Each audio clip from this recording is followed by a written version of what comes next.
Coming up tonight on the news at 5, if you're getting spammed with political texts, you are not alone. How some organizations in Montana are turning to text messaging this election cycle. Plus, you might see a drop in your electric bill soon. We'll tell you why. From Montana's news leader, this is MTN News at 5. Good afternoon and welcome to the News at 5. I'm Jessica Nelson. Thank you for joining us. If it seems like you are receiving more political text messages than before this election season, there is a good chance that you are right. MTN's Jonathan Ambarian looks at how some organizations in Montana are turning to text messaging this cycle. For many Montanans, it's been hard to avoid political messages this year, on TV, online, in your mail, and increasingly on your cell phone. Leaders with the Montana Democratic Party say they've shifted more to texting as COVID-19 disrupted other forms of campaigning. We have definitely used it considerably more to reach out to supporters and members, not just in this tail end to help get out the vote, but also to drive voters to online events where they can connect with the candidates. It's a safer way to do it than the doors. The Democrats say they have focused on contacting known supporters through texts. The Montana Republican Party says it's not doing any texting this year, but some independent groups are using text to back Republican candidates, including Americans for Prosperity Action. At least for our team in Montana, we haven't done a lot of text messaging before, but it's a new tool that we're using to great effect, talk to lots of people. And AFP Action works with a data company to target who receives its messages and how they approach each voter. Montana's hotly contested races have drawn a lot of interest from organizations supporting candidates from all parties. They've sent texts to highlight specific issues or to remind people to vote. As Election Day approaches, some voters are receiving texts every day. According to the FCC, political organizations need to get someone's prior permission before sending them a text message through auto-dialing, but they can be sent without prior consent if someone dials the number manually. While campaigns can't know who you voted for, they can find out who has already voted. The fastest way to make sure you don't get any more phone calls or text messages or anything like that, especially from us, is why don't you go vote? We're trying to avoid talking. We don't want to waste your time. We don't want to waste our time.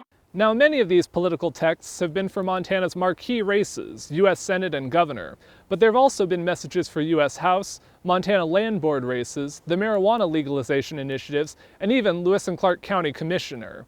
In Helena, Jonathan Ambarian, MTN News.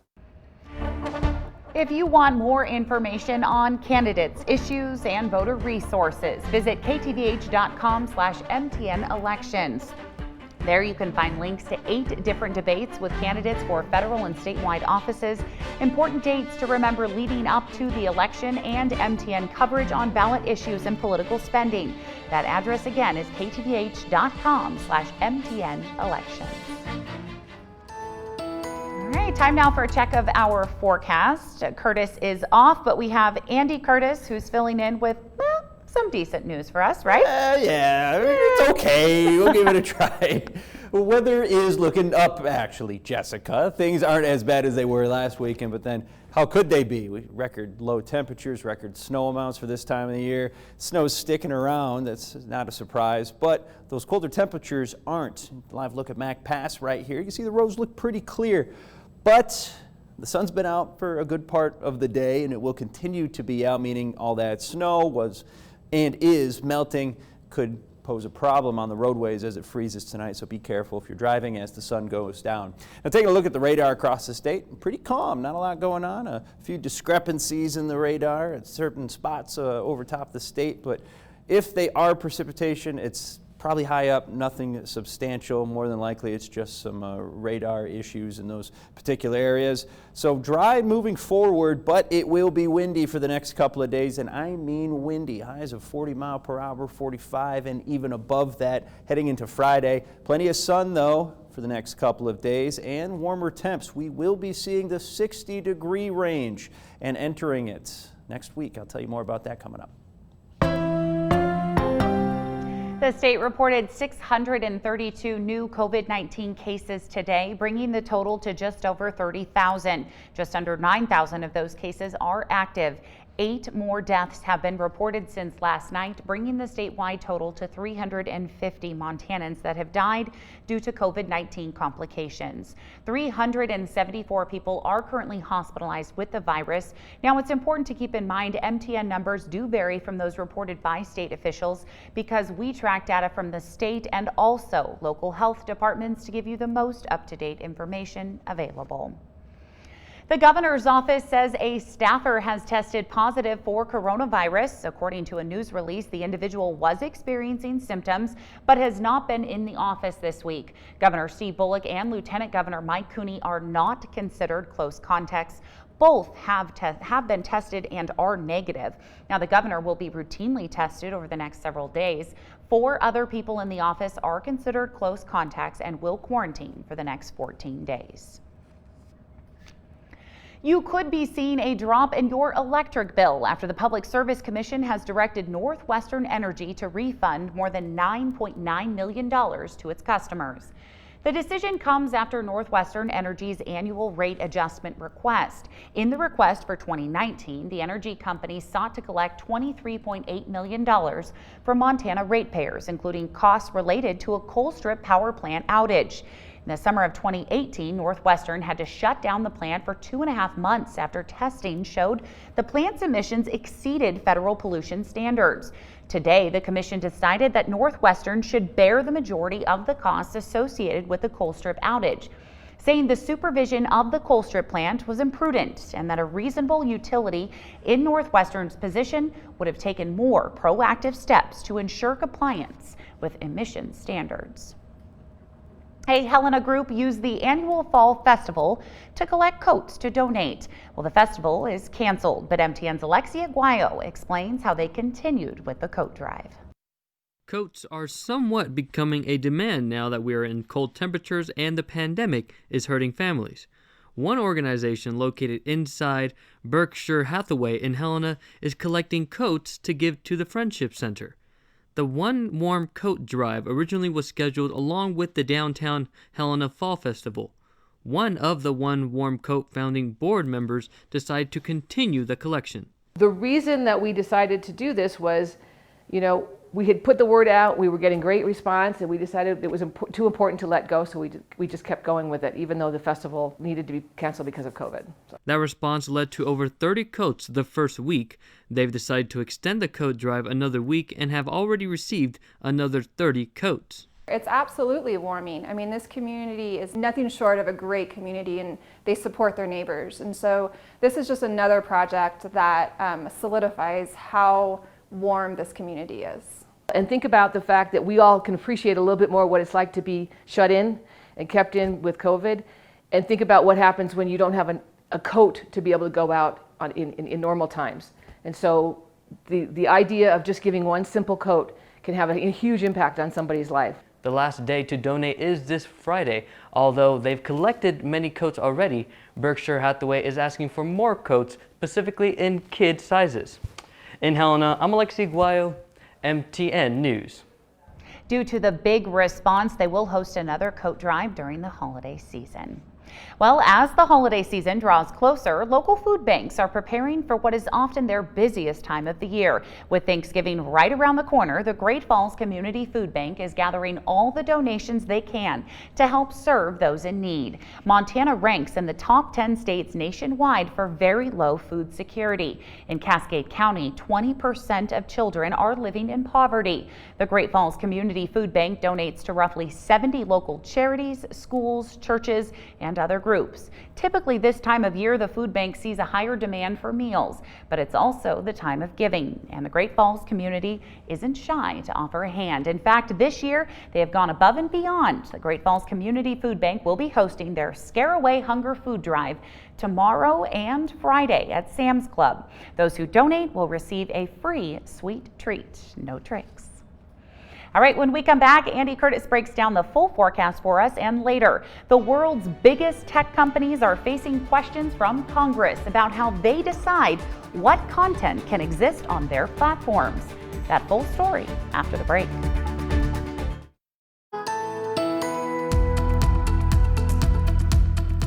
Welcome back, everybody. Andy Curtis filling in for Curtis Grevenance once again today. Temperatures in the 40s for a good portion of the state. Taking a look at Great Falls right now. I have 47.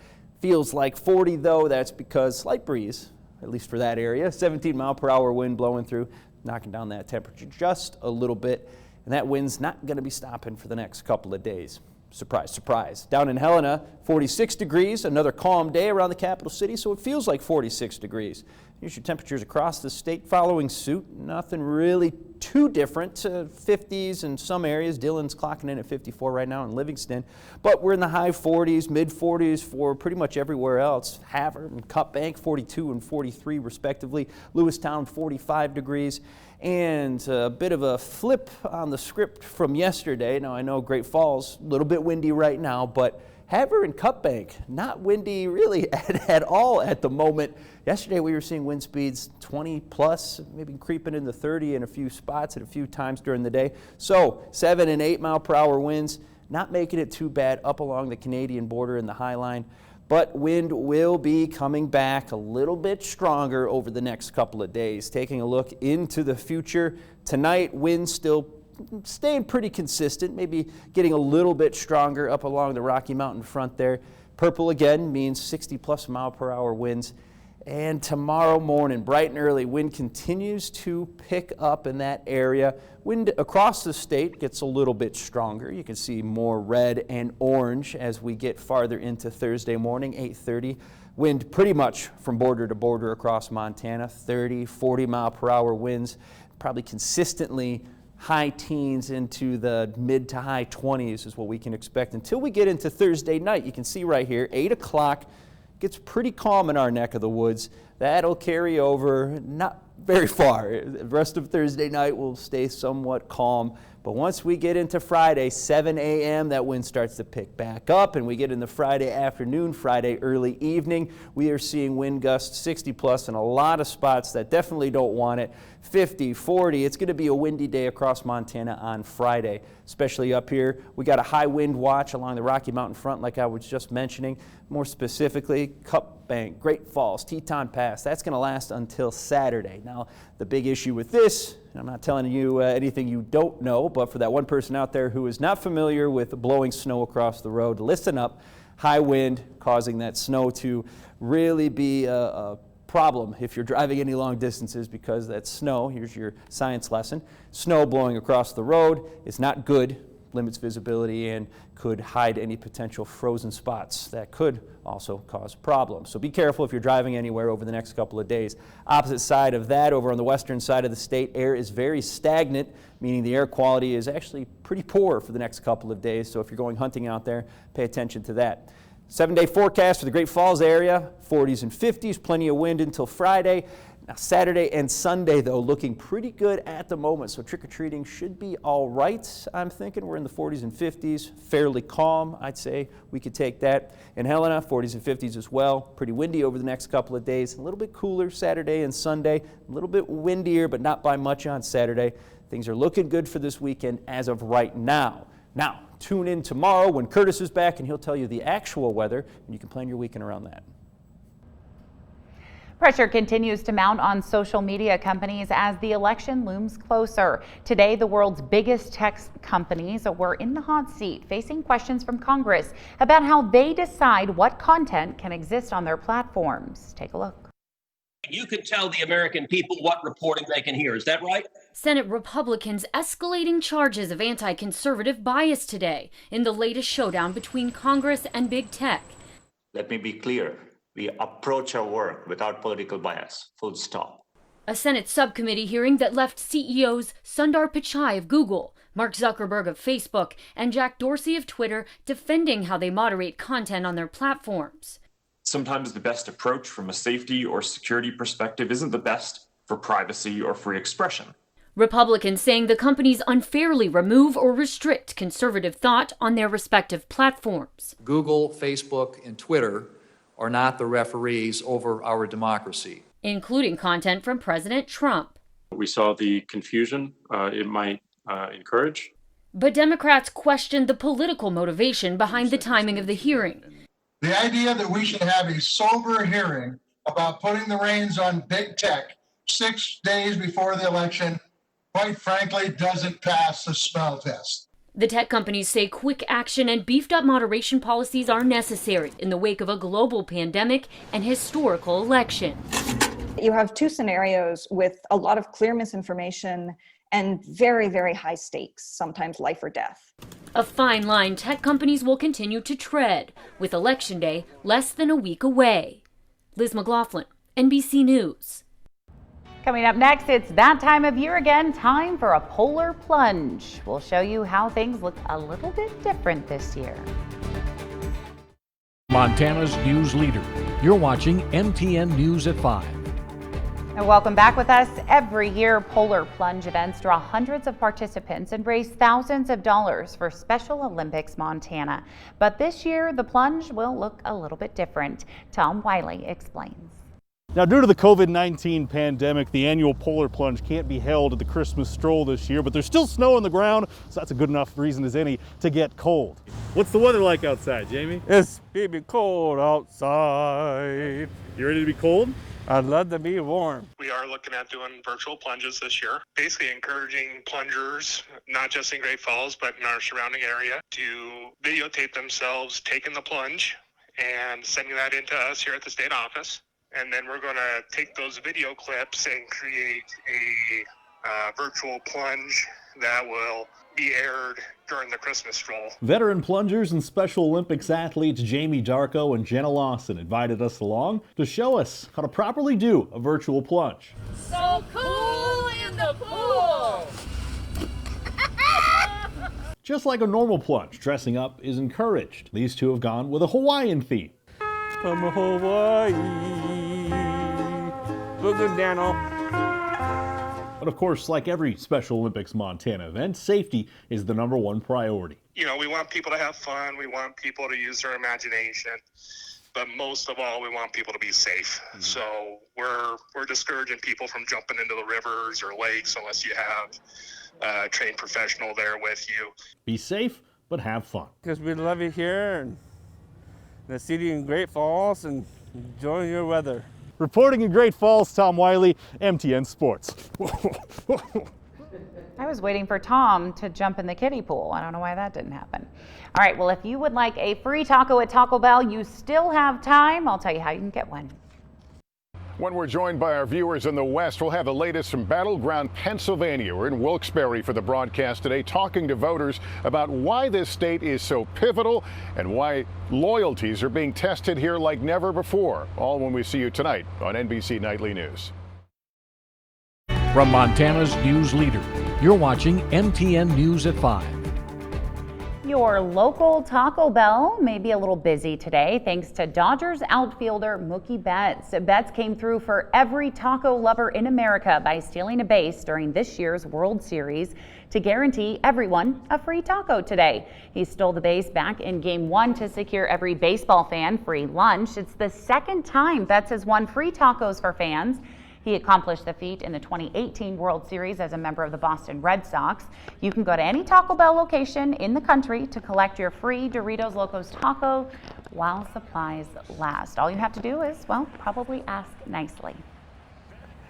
And here's some more good news for you. Temperatures in the 50s, high 40s, one of the two. You can see for yourself here. A lot of sunshine over the next couple of days. The only negative to that, though, we're going to be seeing some wind Thursday and especially Friday. Across the state, wind will be strong on Friday, but things are looking like they'll calm down Saturday and Sunday in the Great Falls area. Temperatures in the high 40s and 50s as well. Good amount of sunshine back and forth. This weekend is looking like it is going to be just fine, though, for trick-or-treating. All right, thank you so much for making us a part of your evening. Have a great rest of your night.